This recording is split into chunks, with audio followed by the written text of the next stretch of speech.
17 जनवरी सकट चौथ पर गणेश जी को भूल से भी मत चढ़ाना ये 3 चीजें। आती है गरीबी, लक्ष्मी छोड़ देती है साथ और हाथ।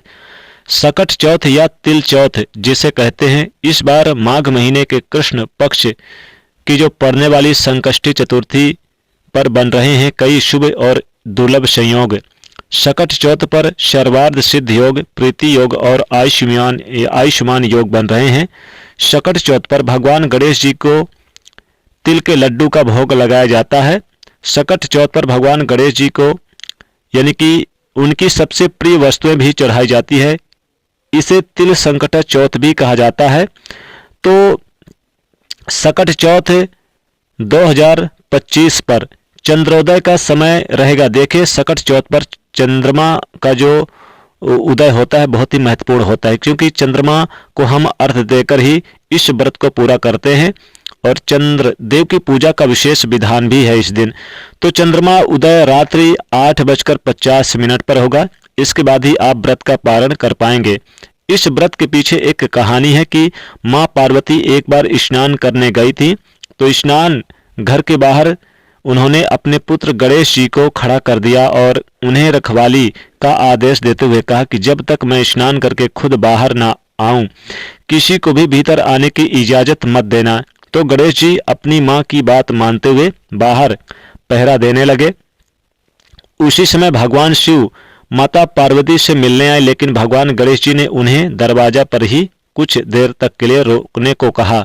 भगवान शिव ने इस बात से बेहद आहत हुए, अपमानित महसूस किया और गुस्से में उन्होंने भगवान गणेश जी का त्रिशूल से उनका सर धड़ से अलग कर दिया और गर्दन दूर जाकर गिरी। तो स्नान घर से बाहर शोरगुल सुनकर माता पार्वती बाहर आई तो देखा कि गणेश जी की गर्दन कटी हुई है और ये देखकर वो रोने लगी और उन्होंने शिव जी से कहा कि गणेश जी के प्राण फिर से उन्हें वापस कर दे। इस पर भगवान शिव ने एक हाथी का सिर लेकर गणेश जी को लगा दिया। इसी तरह से भगवान गणेश जी को दूसरा जीवन मिला और तभी से गणेश जी का हाथी की तरह स्वरूप है। तभी से महिलाएं बच्चों की सलामती के लिए माघ माह के कृष्ण पक्षी चतुर्थी तिथि को चतुर्थी व्रत करने लगी हैं। तो इस संकष्टी चतुर्थी के व्रत का महत्व क्या है और भूलकर भी कौन सी वस्तु भगवान गणेश जी को अर्पित नहीं करनी चाहिए। देखिए कहते हैं कि संकष्टी चतुर्थी का व्रत रखने से भगवान गणेश प्रसन्न होते हैं और गणेश जी को मांगलिक कार्यों के लिए भी याद किया जाता है, या फिर जैसा ऐसा भी कह सकते हैं कि हर शुभ कार्यों के लिए गणेश जी का नाम लिया जाता है। हम कोई भी शुभ काम करते हैं, पूजा पाठ करते हैं, किसी भी कार्य के लिए, तो सबसे पहले भगवान गणेश जी की पूजा आराधना की जाती है, तभी अन्य दूसरा कार्य शुरू होता है। अब जिन लोगों को घरों में लंबे समय से कोई मांगलिक कार्य नहीं हो रहा है, संतान की प्राप्ति नहीं हो पा रही है, अपना मकान नहीं है, विवाह नहीं हो पा रहा है, संतान नहीं हो रही है, ऐसे लोगों का संकष्टी चतुर्थी का व्रत कर भगवान गणेश जी को प्रसन्न जरूर करना चाहिए। इसे माघी चतुर्थी भी कहते हैं। भगवान गणेश जी को शुभता का कारक माना जाता है, रिद्धि सिद्धि का प्रदाता कहा गया है और कहते हैं कि उनका व्रत करने से घर परिवार में शुभ मंगल कार्य होते हैं। तो कैसे करेंगे गणेश जी की पूजा? देखिए भगवान गणेश जी में अगर आपको भरोसा है तो इस दिन उपवास जरूर रखें।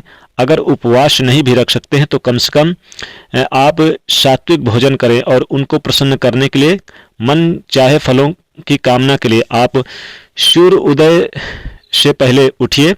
अगर आप व्रत रख रहे हैं तो लाल रंग के वस्त्र धारण करें जो सबसे शुभ है और काले रंग का वस्त्र भूलकर भी इस दिन ना पहने। फिर भगवान गणेश जी की पूजा कीजिए।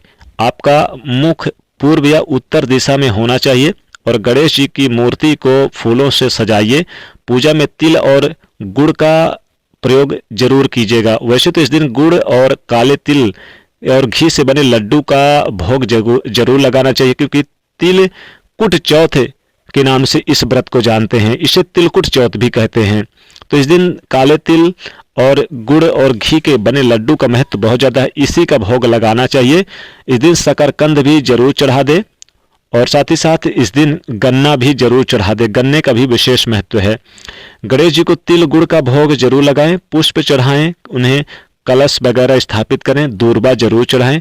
तो कलश के नीचे चावल जरूर रख दें जब आप कलश रखेंगे, और कलश में एक सुपारी सिक्का 1 रुपए का डालकर जल भरकर आप 5 यानी कि पल्लव रखिएगा, पंच पल्लव, और फिर कलश में एक मौली धागा बांध दें। कलश के ऊपर आप चाहें तो नारियल या फिर एक कोई फल वगैरह रख सकते हैं। फिर आप धूप दीप चढ़ाकर पूजा करें, और फिर कुछ नहीं है तो गुड़ और काले तिल का भोग जरूर लगा दें इस दिन। घी से बने लड्डू, जैसे लड्डू बनाते हैं उसी तरह से आप गुड़ और काले तिल और घी से बनाकर लड्डू बना के इसे आप अच्छी तरह से और फिर भोग लगा दें। गणेश जी को मोदक के लड्डू का भोग लगाइए जो भी आपके पास है। गणेश जी के मंत्र का जाप करें, और यहाँ पर चांद निकलने से पहले रात्रि में आप संकष्टी चतुर्थी व्रत का कथा जरूर करें। फिर पाठ सुनने के बाद फिर प्रसाद का वितरण जरूर करें। ये प्रसाद का वितरण तभी करना है जब आपको चंद्रोदय का दर्शन करके उन्हें स्नान कराने के बाद फिर आप यानी कि पूजा पाठ करने के बाद फिर प्रसाद का वितरण करें। चांद निकलने के बाद फिर आप व्रत खोलें। इस तरह से ये व्रत सफल होता है। तो ये तो थी चंद्रमा तिथि यानी कि चतुर्थी तिथि की महिमा। और अब इस सकट चौथ के दिन कुछ खास प्रयोग किए जाते हैं, कुछ खास उपाय किए जाते हैं, कुछ खास वस्तुएं हैं जो भगवान गणेश जी को भूलकर भी नहीं अर्पित किए जाते।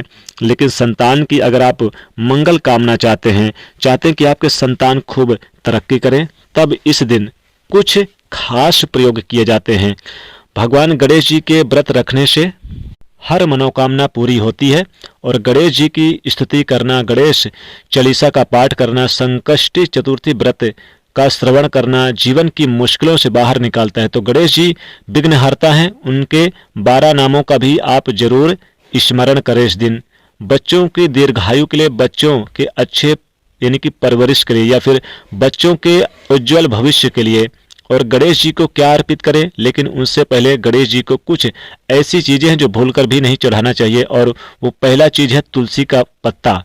जी हाँ दोस्तों, तिलकुट चौथ के दिन यानी कि इस तिलकुट सकट चौथ के दिन आप बिल्कुल भी तुलसी का पत्ता ना चढ़ाएं गणेश जी के ऊपर। पौराणिक कथा के अनुसार गणेश जी ने तुलसी जी का विवाह प्रस्ताव ठुकराया था। इसके बाद तुलसी जी ने गणेश जी को 2 विवाह का श्राप दिया था। तो गणेश जी ने तुलसी जी का विवाह एक राक्षस के साथ होने का श्राप दिया। इसलिए गणेश जी की पूजा में तुलसी का प्रयोग नहीं किया जाता। गणेश जी को इस दिन पूजा करते समय भूल कर भी आप काले रंग के कपड़े मत पहनिएगा। अगर आप सकट चौथ का व्रत रख रहे हैं तो भूल से भी गणेश जी की सवारी यानी कि चूहे को मत सताइएगा। चूहे को इस दिन आप भूल कर भी कष्ट मत दीजिएगा, नहीं तो गणेश जी नाराज हो जाएंगे। और जब आप चंद्रमा को जल देंगे तो जल देने वाले लोटे में अक्षत डालकर, दूध डालकर चंद्रमा को आप अर्घ जरूर दीजिएगा। तो ध्यान रखिएगा, आप जल के छींटे पैरों में नहीं पड़ना चाहिए। तो गणेश जी का जब आप पूजा करें तब गणेश जी के साथ माता लक्ष्मी जी की भी मूर्ति रखिएगा। इस दिन गणेश जी को आप जमीन से निकलने वाली चीजें भूलकर भी मत चढ़ाना, इस बात का ध्यान दीजिएगा। कोई भी चीज, जैसे कि इस दिन आप कोई भी चीज, जैसे कि आप इस दिन आलू वगैरह कोई भी चीज आप मत चढ़ाइएगा। शकरकंद वगैरह भी कोई भी चीज मत चढ़ाइएगा। और साथ ही साथ इस दिन कटे फटे जैसे कि फल हैं या फिर कटे फटे कपड़े जैसे आप जो भी आप चढ़ाएंगे तो गणेश भगवान को भूलकर भी नहीं चढ़ाना चाहिए, इस बात का ध्यान रखना चाहिए। और जो चावल आप चढ़ाएंगे, आप चावल भी टूटे फूटे हुए नहीं होना चाहिए। आपको गणेश भगवान को क्या चढ़ाना चाहिए इस दिन, आप उन्हें तिल चढ़ाएं, काले तिल और गुड़ और घी के बने लड्डू चढ़ाएं। उन्हें आप इस दिन दूध से बनी चीज़ें, खीर वगैरह भी चढ़ा सकते हैं। और साथ ही साथ वैसे तो ध्यान रखिएगा कि इस दिन कोई भी तामसिक चीज़ बिल्कुल ना चढ़ाएं। कोई भी चीज़, तामसिक चीज़ गणेश भगवान को नहीं अच्छी लगती, इसलिए इन चीज़ों का आप त्याग कर दें। साथ ही गणेश जी को इस दिन आप तुलसी वगैरह भी बिल्कुल ना चढ़ाएं। और इस दिन भगवान गणेश जी को आप पीले पुष्प चढ़ाएं तो बहुत अच्छे होते हैं। और इस दिन सफ़ेद वगैरह पुष्प उन्हें भूलकर भी ना चढ़ाएं, इस चीज़ का ध्यान रखिएगा। माता लक्ष्मी जी है तो लाल पुष्प आप चढ़ा सकते हैं। तो इस प्रकार से ये उपाय करें, आपकी मनोकामना पूरी होगी। साथ ही गणेश जी को इस दिन आप हल्दी की गांठ या हल्दी बिल्कुल भूलकर भी मत चढ़ाना। इस दिन गणेश भगवान को आप दूर्वा की माला चढ़ा दें। दूर्वा की माला बहुत शुभ होती है और भगवान गणेश जी की सबसे प्रिय वस्तु है दूर्वा। तो दूर्वा जरूर चढ़ा दें, उन्हें मोदक का लड्डू चढ़ा दें। दूर्वा की माला आप पीले धागे में बांधकर आप गणेश जी को आप माला बनाकर उन्हें जरूर पहना दें, बहुत शुभ होता है। तो इस प्रकार से ये उपाय कर ले दोस्तों, आपकी सारी मनोकामना भगवान गणेश जी पूरी करेंगे। दोस्तों वीडियो को लाइक करें, शेयर करें, चैनल को सब्सक्राइब करें। जय गणेश जी।